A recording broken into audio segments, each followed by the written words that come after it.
Welcome to the Eastern Caribbean Center's Research Pipeline Training Series. This is the first course, Research Question to Methodology.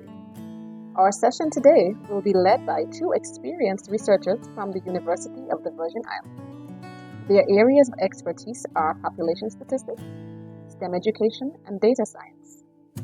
Your presenters are Dr. LaWanda Cummings, a community psychologist and the director of the Eastern Caribbean Center, and Mrs. Aishi Ballou, the statistician at the Eastern Caribbean Center. All right, welcome. We at the Eastern Caribbean Center have partnered with VI-ISERP at the University of the Virgin Islands to offer something called the Research Pipeline Training Series. And you are at the very first one, so we're going to ask you to have a little bit of grace as we're going through some of these processes because we are growing and figuring some things out. But also to just kind of know that there is a cohesive pattern to how this is being planned with our partnering organization to make sure that there's opportunities for you to get some exposure to different types of skills and knowledge and structures inside the research process as we are enriching the culture of research at the University of the Virgin Islands. My name is Dr. LaWanda Cummings. I'm the director of the Eastern Caribbean Center. And we'll do some more introductions, but today we're going to be focusing on how do we go from the research question to methodology, which is usually a sticking point for many students. So I'm going to go to the next slide so we can get some introductions done. Are you ready, Ms. Ballou? Yes, I am. All right, so I'm going to press the button. There we go. All right. So welcome. I'm going to open up the floor. This session in particular, you're going to be dealing with me and Ms. Ballou. We are two experienced researchers here at UVI, particularly in population statistics, STEM education, health psychology, and aspects of data science. I'm going to be quiet and I'm going to let Ms. Ballou introduce herself. Go right ahead. Hi, everyone. I'm excited to be here, excited to start this research pipeline. Like Dr. Cummings said, I have a great amount of experience in population and housing statistics. I've been here at the university for over 15 years. And today we're going to dive into looking at the research process. So we want to start out by just saying that we did send out an email previously with some assessment materials just to kind of get a feeling for where you are inside of your own research process and to be in a position to have some critical conversations as we plan forward. I do want to say we are the Eastern Caribbean Center. We've been doing the census, Virgin Islands Community Survey, and other things for the last 40 years. And we're not slowing down. There's more that's going on, but also there are many opportunities within the ECC for access for secondary data. We do a lot of report development and research for governmental and community organizations. So there's a lot of stuff there, but we also are clear that our work is not just in data and research. We are seeking to be the voice of the Caribbean when we look at the data and the research that's being collected. So being culturally responsive in our research, being ethical in how we do research and tell the stories, especially for minoritized groups. So we are all those things, and I want to encourage you to know that no great work is done in isolation. It is done with a phenomenal team. I know you just see myself and Ms. Ballou, but the team includes all of these wonderful people that you see listed here. Myself, Marissa Johnson-Rogers, who is a research psychologist. She's the assistant director. Ms. Ballou is the statistician, our statistician. Ms. Deshauna, or Dr. Deshauna Williams Liebert-Ardeen, who is a health psychologist. Trevicia Quealy-Richardson, who is our research analyst. And then, of course, we're always in the business of training up the next group. So we do have Sheldon Henry, who is our research student. So I wanted to bring this up because we designed these courses in a way that they are cumulative. So you're going to learn some stuff here, but then when we do the next session next month, which will be facilitated by Drs. Johnson-Rogers and Williams Liebert-Ardeen, they're going to be talking about these qualitative methods. We did do assessments in a couple of the click sessions where people communicated what were the things they really want to help with. A lot of people were interested in qualitative methodology. And so we have two researchers that did their whole PhD over there in that particular realm of work. And they're going to bring that expertise to bear to provide some insight. And then on November the 21st, we have within our partnership with EBSCOR, Dr. Verlene McSween and a colleague of hers, Dr.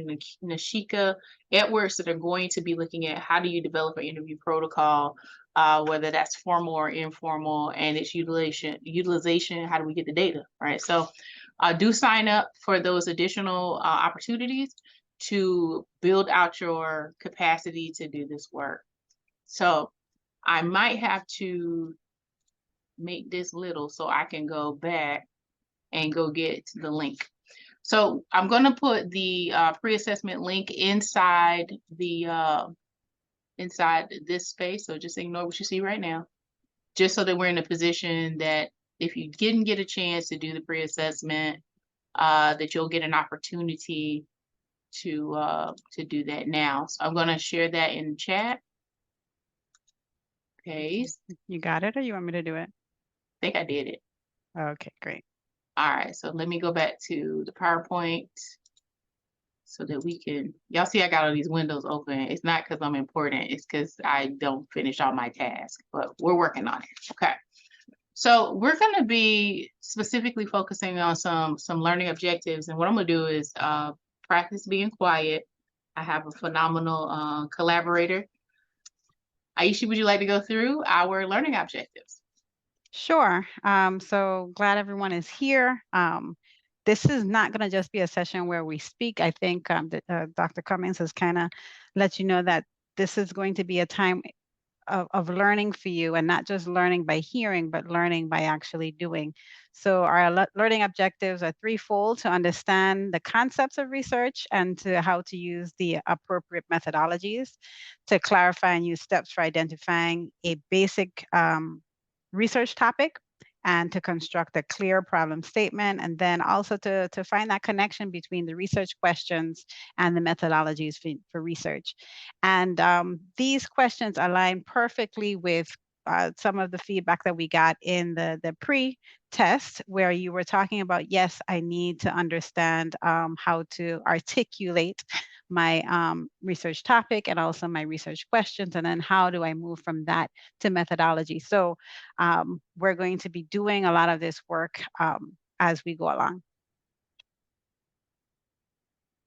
So we wanted to start out because I don't know about the rest of you, but I've done research before quite a few times, right?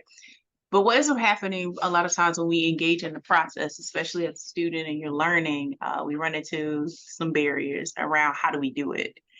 And we have to remember that even as a person that's engaging inside the research process, to remember that research and learning is actually a revolutionary and transformative act. It's a decision to do something that isn't just kind of like moving along the same train track as always.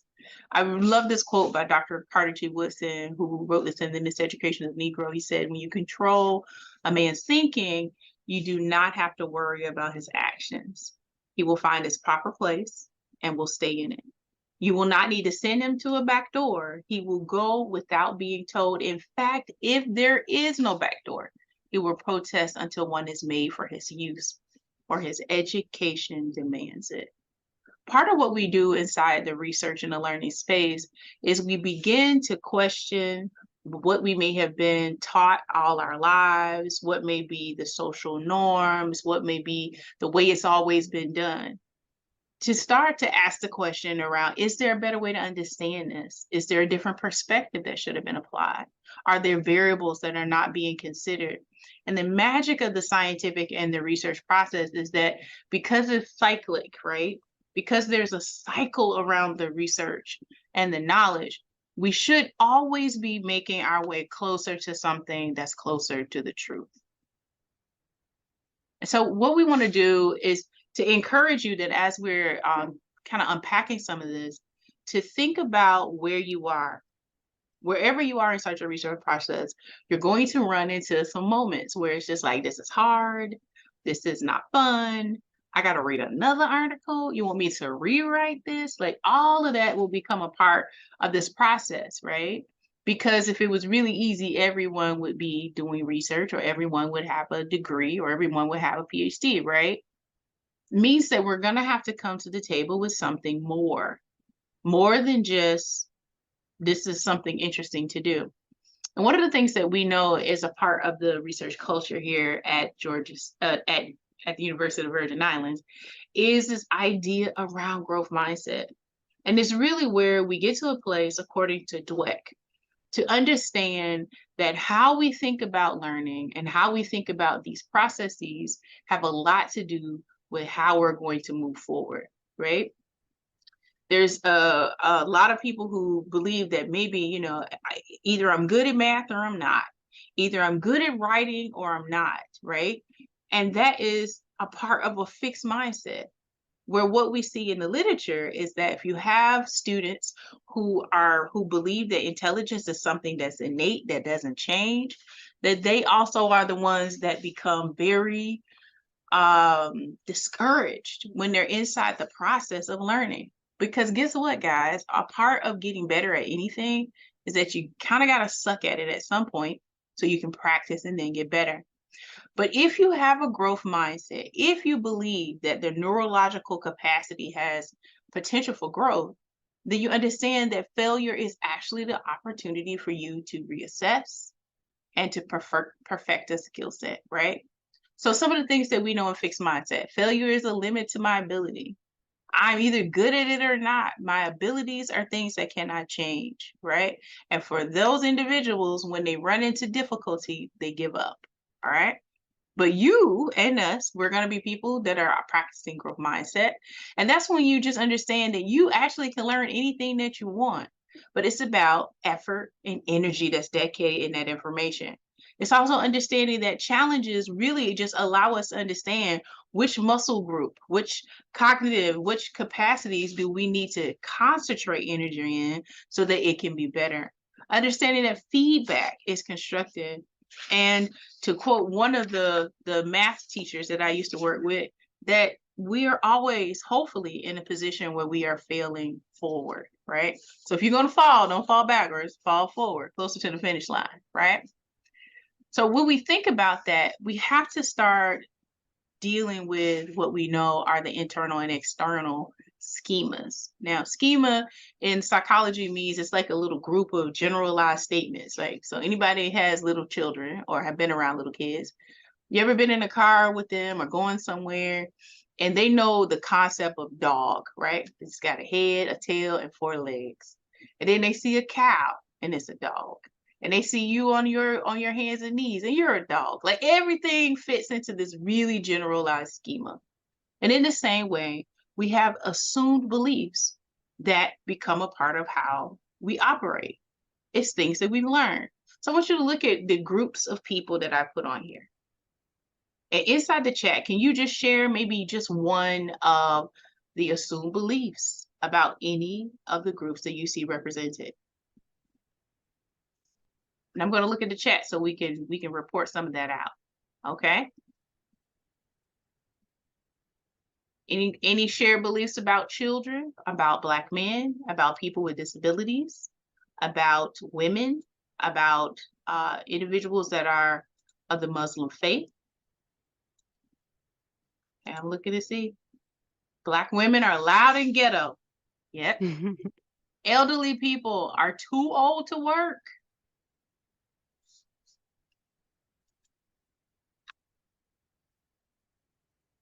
I'm gonna put mine in here. I've heard children are liabilities. Men are aggressors. You are a PhD student. How can you have intellectual disabilities? So when we think about some of these things, right? I mean, for some of us, because as a woman that has done mathematics and science in my past, I've heard women don't do math. Or if you're going to be a smart girl, then you definitely won't be a married girl, right?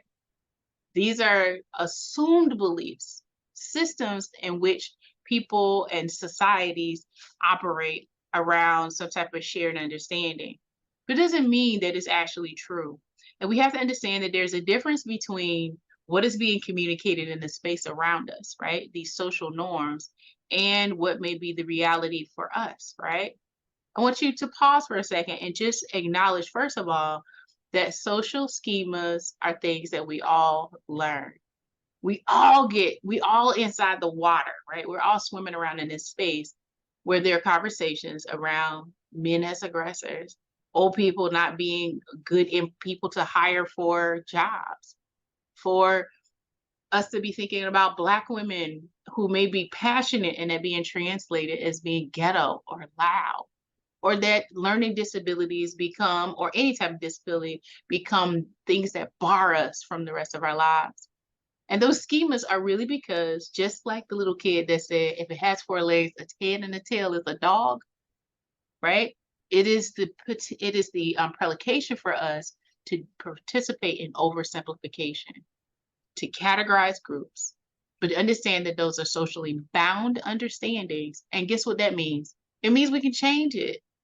It means you can think about it and say, I am not just because I'm passionate doesn't mean that I have to identify with these concepts around Black women being ghetto, right? I can just be passionate. It doesn't matter what their definition is, because it is their socially bound understanding. So we can change that, right? So in the same way, in this research process, we want to treat our participants with that type of respect, but to also understand that because you are in the room and you are intellectually curious, you're a researcher, all right? So I want you to really reflect on what social assumptions we all violate. What social assumptions do you violate? I'm gonna look in the chat. Is there anybody that will have one that has one that they'd like to share? Let me go back. Dr. Cummings got to learn how to use Zoom.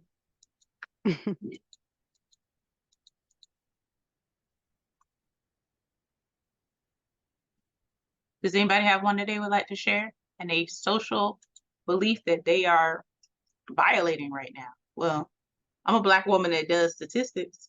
You are too, Aishi, right? We are violating it. This assumption that we can do mathematics. I have no idea how gender became a part of that, but it is a part. It is a belief and an understanding. All right. And I'll say, Sheldon, you're not an aggressor. No, he's not. Even though you're a male. All right. Okay, I see. Look, Mm-hmm. I see. Ms. Leiber says she's a woman doing math as a minor. I'm trying to tell you. And so what ends up happening is when we are violators of some of these socially bound understandings, sometimes you find yourself in rooms by yourself. You got to remember that whatever that social understanding is again, overgeneralization, and a lot of times has nothing to do with your potential and your capacity, okay? And so we're going to be growth mindset people, okay? In a position to understand that anything that we want to learn, if we put in the effort, the energy, the motivation towards that, we can always advance our abilities and skills. Do I get an amen, Aishi? Amen. Okay. You don't know, I'm a middle child. I'll talk on your behalf. All right. So we're going to make the launch now into some of the skill acquisition activities that we talked about before.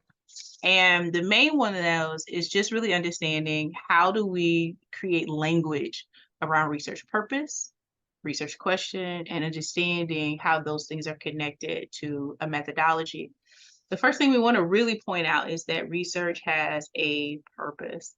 I think that when we think about research, especially within inside a educational program, it's like the purpose is to get out of here. But the expectation when we talk about research in a PhD program is that first you're getting training, because this will be the first time that you're engaging around that particular work. The second thing is that you're really honing an expertise. Getting your PhD really is to show that you have capacity to go through the systematic process of research, of creating a question, understanding the problem statement or the literature, where the gaps are, and then creating some type of research process to systematically test something. And you want to be in a position at the PhD level to understand that it's unlike any other level, right? At the PhD level, you are expected to begin to create new knowledge. Okay, that's different than at the undergrad or the master's level, where really we're talking about proof of skill. At the PhD level, you are proving that you can contribute to the body of literature. And you come out, hopefully, as an expert, but it requires something of you. It requires that you learn how to listen and how to be a person that is continuously reading and being a part of this ongoing conversation about the variables of interest. Now, there's an interesting thing that comes with the PhD realm of understanding. Some people feel like you're going to get a PhD and then you're like the expert of all things. Not at all. Anything you're not. You're the expert in the few things that you have focused on. But we're in the process of exploration around particular truths. Every time we do a study, every time we do research, even though it can be a slow process, it should bring us closer to different types of truths. Remember that psychology at some point in time believed that we could rub the top of your head and determine your intelligence. But because people did more research, we understood that that is not true, right? Because how many of your cousins with wavy heads would we have decided is not smart? So we know that we have to take those things into consideration, and you as the researcher have an important responsibility to take on accountability around how you ethically engage around the research question, how you address issues around biases in the research process, and to weigh the benefits and costs of any particular project to decide whether or not you will proceed and conduct it. All right, Aisha, you want to talk about the scientific process? Okay, sure. So we have a systematic way in which we conduct research. And let's see, where do we begin here? At the state problem. At the state the problem. All right, so that's what we're going to be looking at today, right? So stating the problem, clearly identifying and articulating what the problem is, then formulating your hypothesis, designing your experiment, and then we'll get into, collecting the data, analyzing it, and drawing your conclusion. So it's very systematic, and this process has been around for a long time. It's what they do in the natural sciences and also in the social sciences.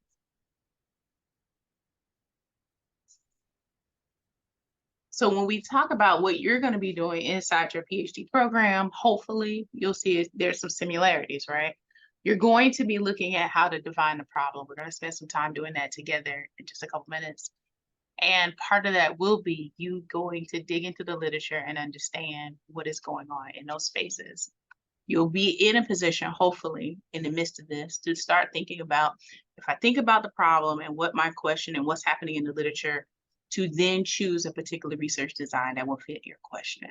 Now, you're going to see this come up in some of our subsequent trainings, but because we are not in a position to do some of this other stuff in the green, yellow, orange, and red, I'm going to stop here, but you'll see how all these things are going to build onto each other. Because what we're really talking about in those first three things is a roadmap to a particular methodology. Understanding that problem statement, the research question, then leads you to a particular methodology. And we start all of this really by thinking about the ebb and flow of the intellectual discourse. I know I keep talking about listening and reading, right?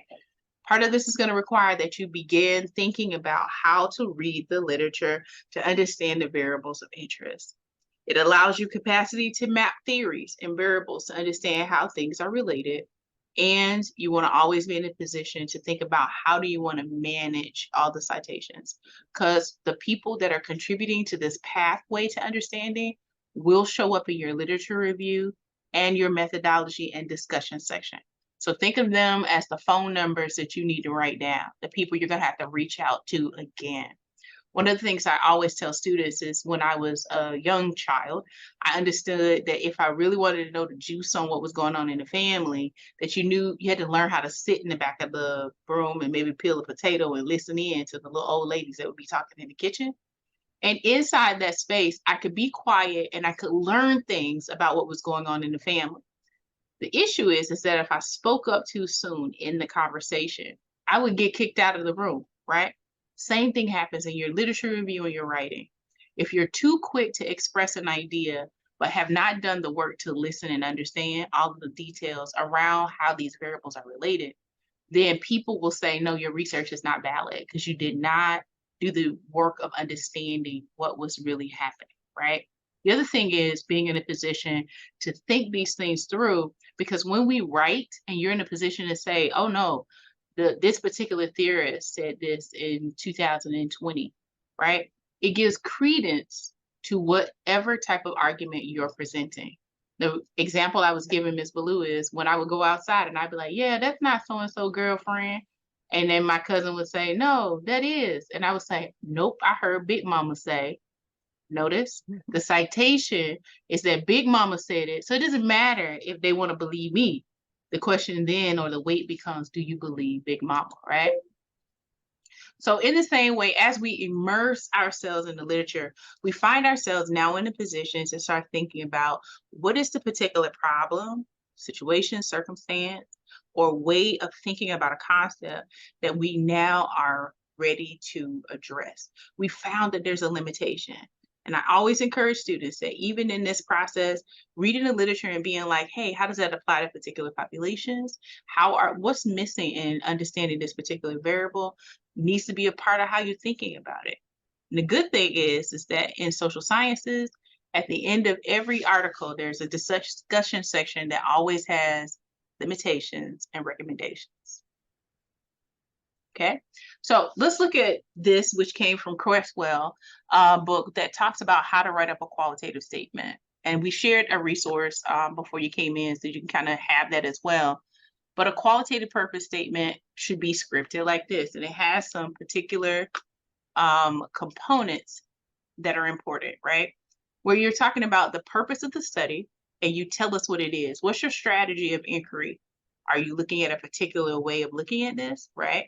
And then to understand, describe, develop, or discover what. And then clarifying what is the central phenomenon that's being studied and for what particular group. And then at this stage of the research, what you want to be in a position to say, whatever it is that you're studying has been generally defined as what, right? So let's use the example of intelligence.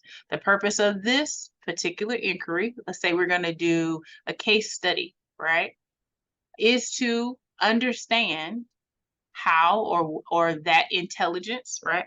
However, intelligence is being studied for gerbils. Let's see how intelligent the gerbils are. At the University of the Virgin Islands, at this stage of the research, the concept of intelligence among gerbils will be generally defined as figuring out how to get through a maze. You see how we did that? Okay. So this is qualitative because, again, we're trying to understand aspects or understand the texture of a particular thing. In the same way, when we start looking at quantitative purpose statements, you'll see where the purpose statement will say something like, the purpose of this particular experiment or study is to test a particular theory that compares or relates the whatever particular two variables. And you may be controlling for something, right, at a particular place. And then you tell us what is the independent variable, and you tell me what the heck that means, operational definition, right? The dependent variable and the definition, and whatever variables that are being controlled, okay? So let's try an example. So the purpose of this survey study is to test the theory of growth mindset, right? That compares STEM students versus non-STEM students, right? And we may be looking at the variable of academic performance to socioeconomic status. We could control for the education of their parents, right? For African-American or Afro-Caribbean students at the University of the Virgin Islands. Do you see how we have an independent variable, a dependent variable, and we're also looking at what we're controlling, okay? So you can use these particular types of templates to allow you to be able to craft some type of concise way in which to describe the relationship that you're investigating. Now, how many people in here are actually doing things like a qualitative study or a correlation study? So let me see. Can you put in the chat if you're looking at a qualitative or a correlational study? Somebody told me I need to learn how to use arrows. Okay. Does anybody have any ideas if they're looking at survey data, like numbers that are being collected from a scale, or if they're going to be looking at things like interview data?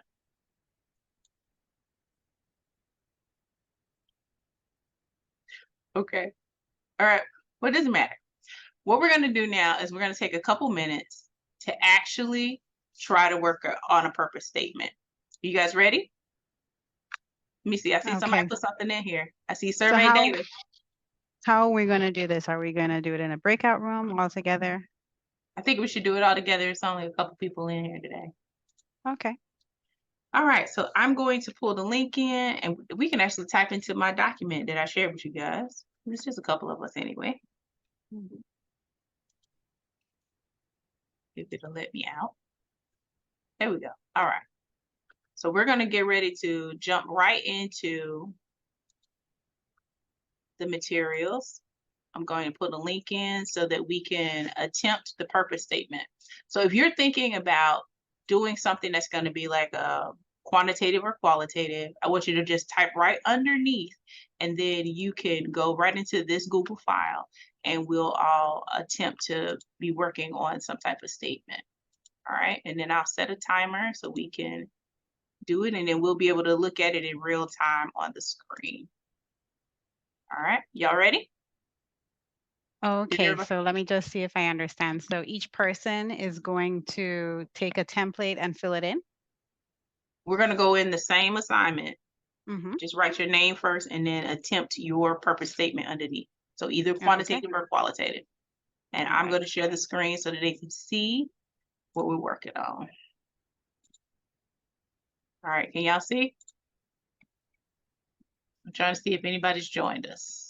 I see there's a horse. That might be me. Okay, I think maybe you might need to give access.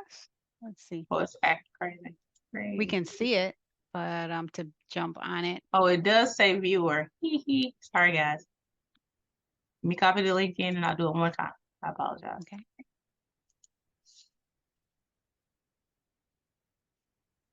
Okay, you could probably jump into the second link that I just posted. All right. And that'll give you access to be able to do editing. So just put your name and then let's do it. All right.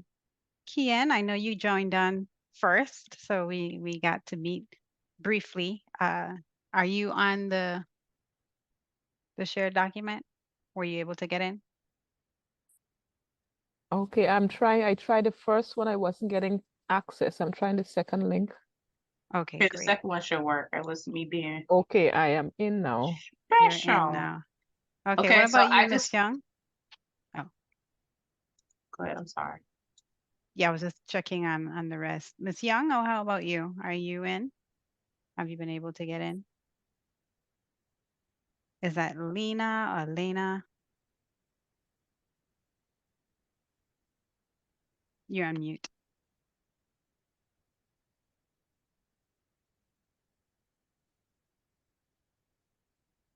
Sorry, I missed that. Can you say that again? I was just checking to see, were you able to get on the shared document? Yes, We my shared the link. audio. I'm on it now. My audio quality is a little bad and my computer is running a little slow, but I'm in there. Just give me a few moments and I'll jump on there. All right, great. All right, so if you can see the screen, I'm putting I'm just making some extra spots so you can type into whether you're doing quantitative or qualitative. Just jump on one of them. I'm gonna go ahead and take the highlights off of these so you can type into those. Don't type in the highlighted one that I got. Bam. Okay. No highlight. There you go. But you'll see where it has a name. And then you can go in and attempt to put in your variables and information.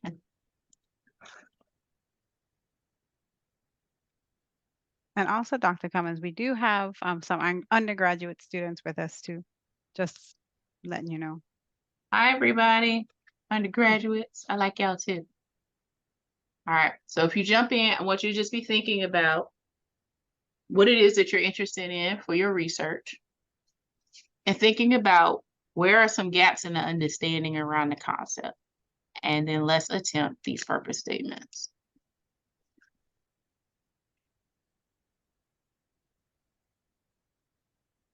How much more time do we have? I didn't even start the timer. Let me go put Oh, them in here. okay. All right. All right, let's start the timer. Let's get started. I set the timer. I don't want you to think hard because you think long, you usually think wrong. Give yourself a concentrated 5 minutes to go through it.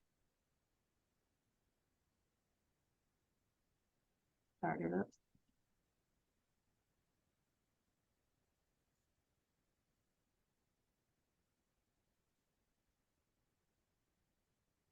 YouTube Baloo, get your purpose statement again. Okay.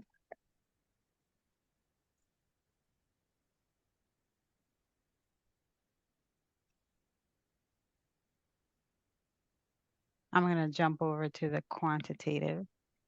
Okay. Oh, I see someone got the first one before me. I'll do number 2.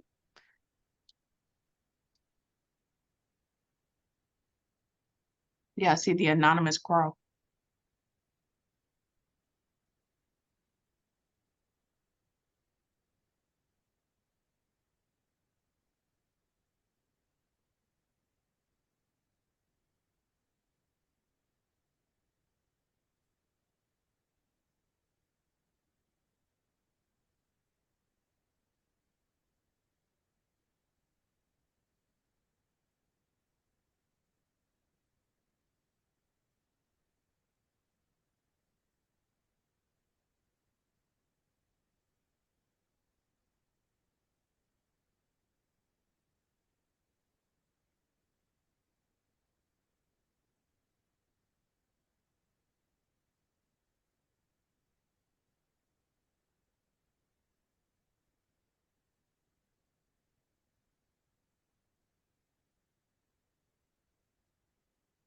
So when it says to test the theory of, what are some, like if I want to, like how we recently looked at who was migrating to the continental United States from the Virgin Islands. I mean, well, What then would you could be- say that you're looking at migration patterns or Hmm. population shifts, right? All right. So you may not have a firm theory, but like we're clear that may be just something for you to go ahead and put that in, and then we would go look and see if there's some type of predictive model inside the literature that someone's designed. Because I'm sure there's probably something like migration flow or something like that, but you would need to know who the theorist is.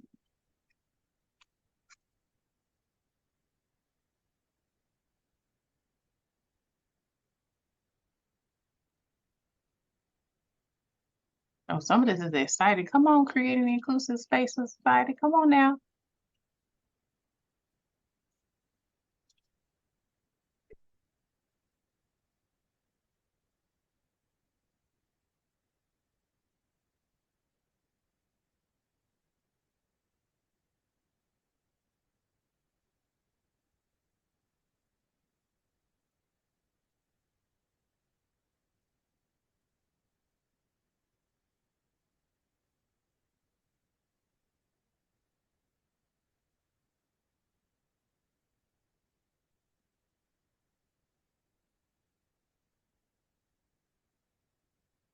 It's okay.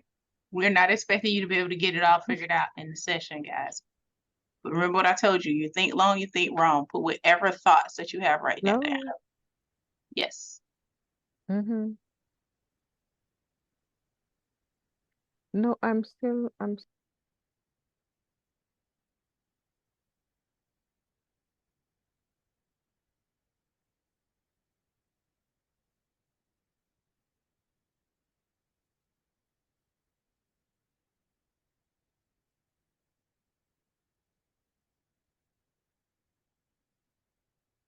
Okay, we got about 60 more seconds. Don't freak out.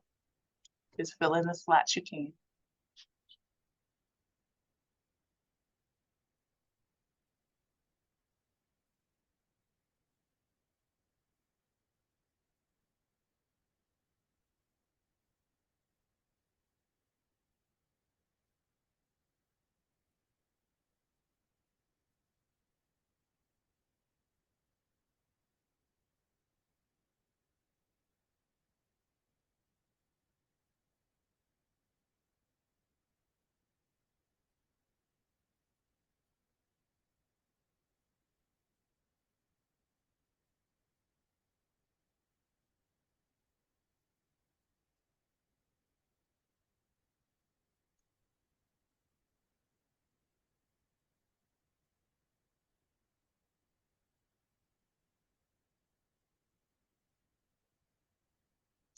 Another 30 seconds.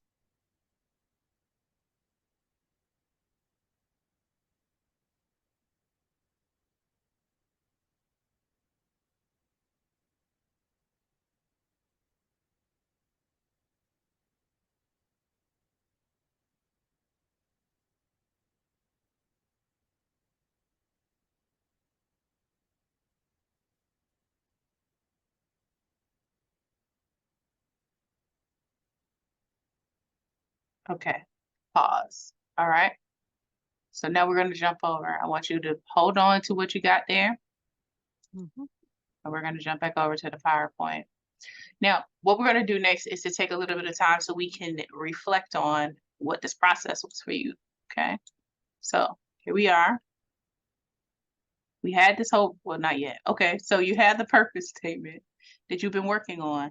And now we're going to jump right over into research question. Okay. So there are some things that the purpose statement is looking for, right?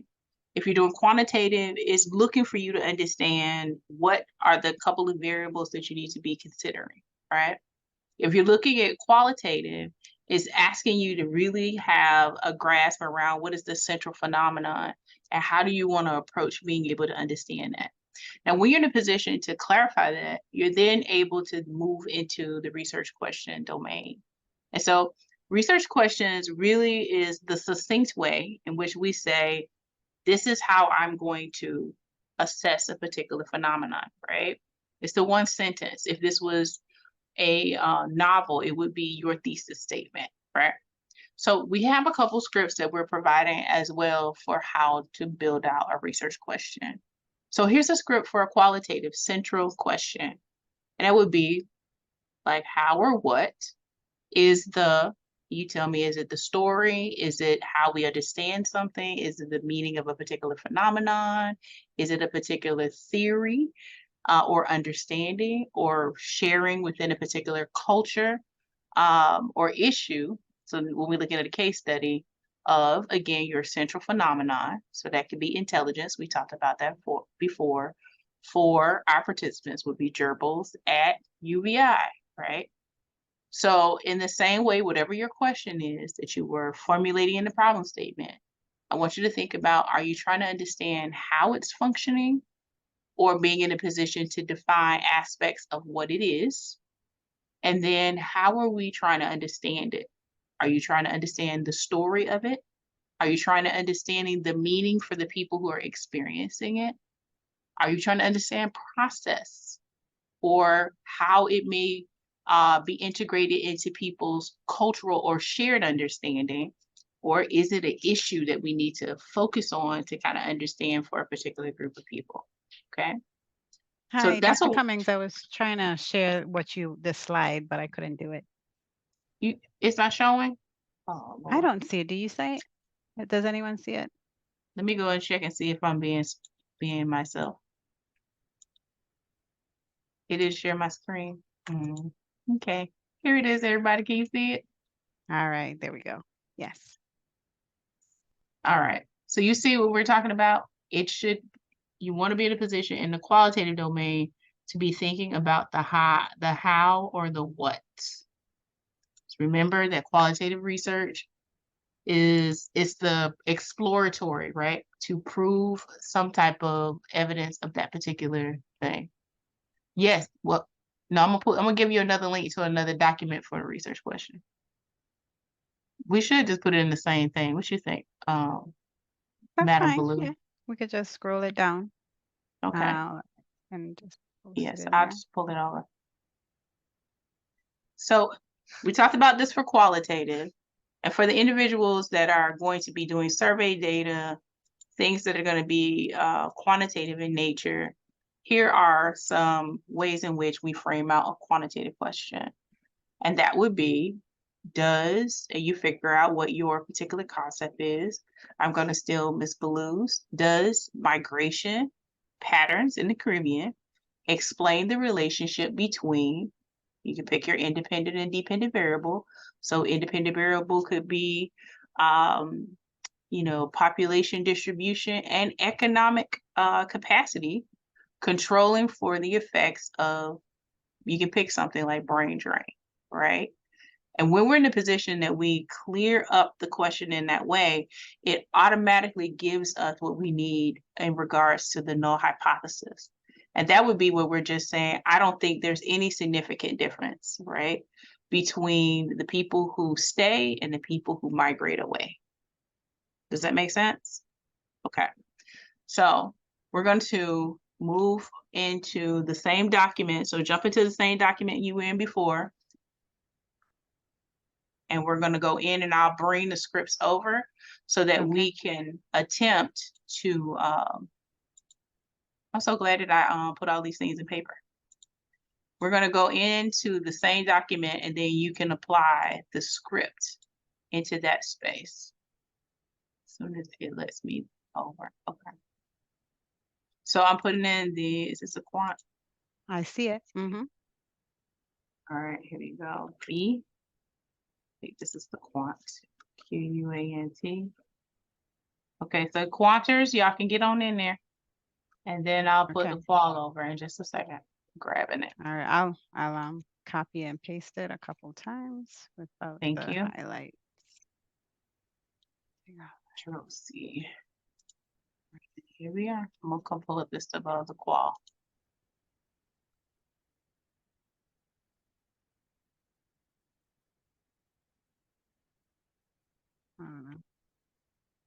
All right. So do y'all see? Put it right here. Control B.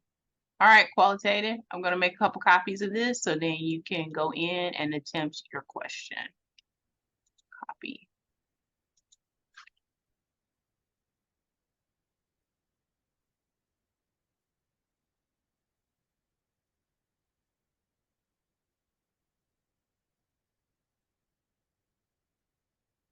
My copy and paste skills are a little bit challenged, but it's okay. All right, so you can jump on any one of these. Again, I'm just gonna put name at the top so that we can make sure that we have your things together. Okay. So you can go right in and start thinking about how would you script your question based off of some of the direction that you pulled together for the purpose statement. And I'm not sure why I put this big gap in here. Aisha, you see it? It's trying to tell us something. I'll check it out. It's okay, I fixed the case. Okay, you got it. Okay. I think I used some magical power and I made it too big. All right.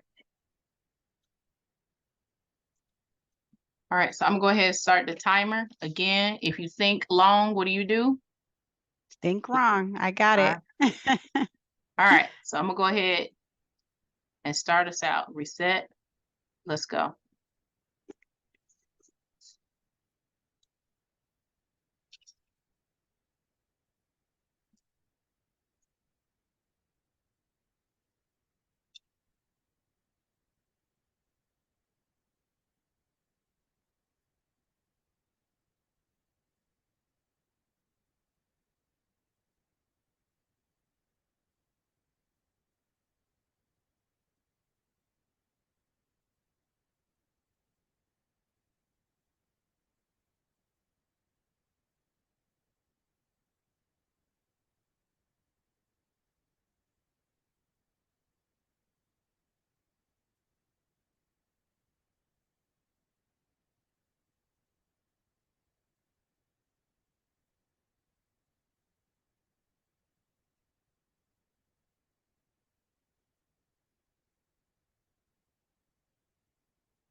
Oh, this is looking real good. Come on, y'all.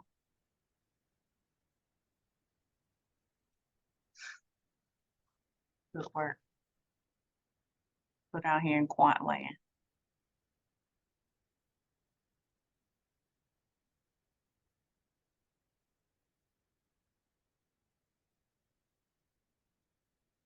I see some publications over here. Some publications in the making. This is a publication I see you getting together, Miss Billa. Oh yeah, here we go. I just need to refine it. Well, this is just like you say, you think long, you think wrong. This is just a draft. Yeah, just think about it as a brain dump. Okay, I like that. I had another quant buddy. Let me see. But You have another quant buddy? yeah, someone else was in quant the last time. See. Colleague promotion. Mm.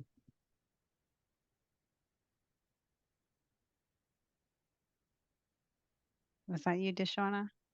I'm just guessing because it said healthcare facility.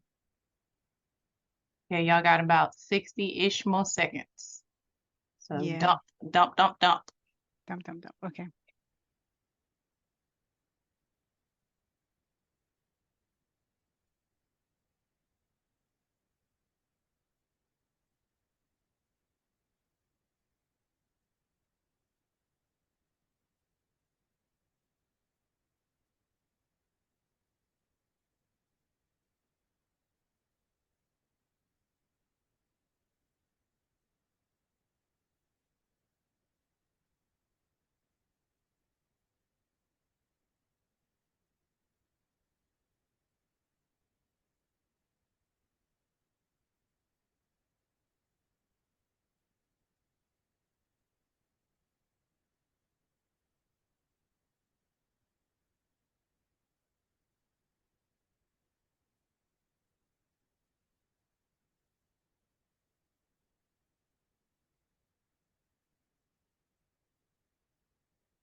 I see some strong activity. I'm gonna give you about 30 more seconds.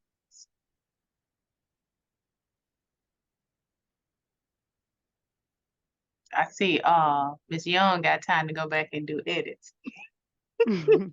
I'm giving you too much time there, Miss Young.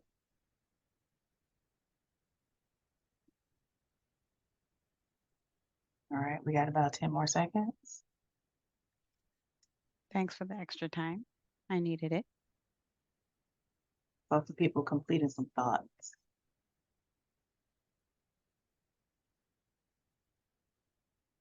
We're gonna pause. All right. All right.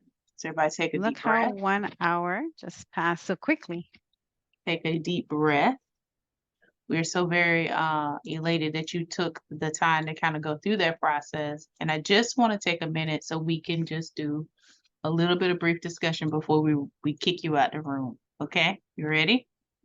That hour done ran by, didn't it? So let's just take a couple minutes and just talk about this, about, does the research question that you came up with, do you see how that question maps onto the problem statement that you developed? And then to just think about, are your variables and concepts consistent, right? Because if you're not in a position to say, here's my problem statement, and this is how I want to bring a question to it, then it's not a sign or good or bad. It just means that there may be some disjointedness. Does that make sense? So does anybody have any comments or questions in regards to that before we just run and give you a couple resources? Because I'm trying to respect time. I don't want to keep y'all in here too long. Look at Miss Baloo. I don't even know if I gave her a chance to eat lunch today. So let's be quick, and I will share the PowerPoint as well. I want you to be thinking as you're continuing to hone your research question and your problem statement. So whatever you wrote inside the document today, I want you to cut and paste that and keep it in a document to bring to the subsequent trainings that we're having after this. Think about your research question, think about your problem statement, and whether or not you're trying to ask why, is it an observation? Are you going to observe and interpret? Are you going to be grouping the common data, which would put it in the qualitative domain? If it's quantitative, then we're really trying to figure out how much. You want statistical or numerical information. How are you going to do the measurement and testing, and what type of analysis would come out of that? And all of those things would be in alignment based off of what you decide your focus is. Because the truth of the matter is that we can answer most questions with both qualitative and quantitative information, right? But it depends on conceptually, what are we trying to understand, discover, or how we want to communicate the information, okay? So we're going to share this PowerPoint. You'll have those things to look at, but the big thing I want you to take home is this good juicy chart where once you have a research question and your problem statement, it maps onto or takes you to a place where you can identify a methodology. Now, all of these things that are here, descriptive, comparative, correlational, exploratory, explanatory, evaluative, and action, could be either in quantitative or qualitative domains, right? And descriptive research in quant would be us collecting information and doing counts. If we were doing descriptive and qualitative, is where we would be providing a narrative where we're describing the properties of A. And so I want you to have this chart as you start looking at your problem statement and your research question to see whether or not we're looking at comparisons, whether we're looking at how two things may be related, whether we need to really understand how one thing is affecting the relationship of other variables. Are we explaining something? Are we looking to see if there's an impact or benefit based off of something? And a lot of you are doing educational research, so that comes up a lot. Or whether or not we're trying to engage people in ways in which they can solve problems that are evident in their own space. And so quantitative data will usually have these types of analysis. This is not it, but these are going to be some major ones. Qualitative is going to definitely be looking at analysis of the content.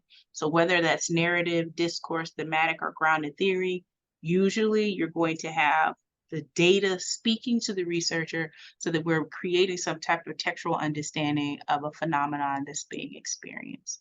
So I want to put up the ad one more time, because if you feel like you didn't get all what you needed, I know you didn't. It's only been 60 minutes.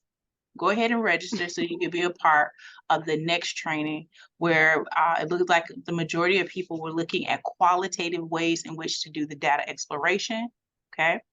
And for you to really understand, now that you have a research problem statement and research question, what's the methodology that's going to best get you to the answer that you want? And we're going to give a really generalized type of way of looking at the core 5. But even once you identify that, you'll start looking for the theorist that's looking at the data the way that makes sense for your particular question. Okay. So we want to take a little bit of time. If there are any questions, I know we're over the time limit. I can't even see my clock. We're 5 minutes over. But if you have any questions, we want to be in a position to answer that. But we have put a link in the chat so that you can evaluate how well this went and help us to be able to do it better. So are there any questions? The floor is open. We're here for discussion. Yes, it's very important that you do the post survey. So please click on that and we'll take your questions at the same time. I'm looking to see if anybody said anything. You can unmute yourself too if you want to talk. Is there a grounded theory expert in the department? In the department at UVI or inside our unit ECC? Either? Okay, so I can't speak to what for expert. I don't know what Click got. Okay, I will say this: the 2 people that'll be doing the training that's coming up in October, both have dissertations that are qualitative in nature. Yeah, and I have a good a couple of articles that are using grounded theory and phenomenological methodology. So I think that there is expertise at the ECC. I don't know if their work has been primarily grounded theory, but we do have experts in qualitative methods, and if that can help guide you to the theorists that you would need to be looking into. Does that work? Because when you say grounded theory is like grounded theory, and then there are little bits that fall. Areas of focus inside grounded theory as well. No problem. Are there any other questions? 'Cause I'm just saying, I was looking at what you putting in there. You thinking hard. You was like, and then Afrofuturism and the this and the that and everybody. I was like, all right now, somebody is ready to do some research.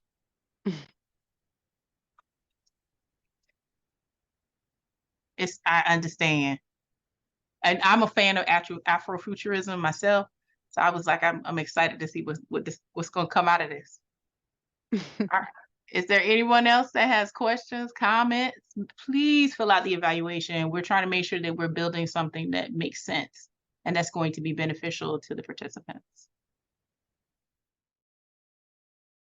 Thank you for attending the Research Question to Methodology course at the Eastern Caribbean Center's Research Pipeline and Training Series.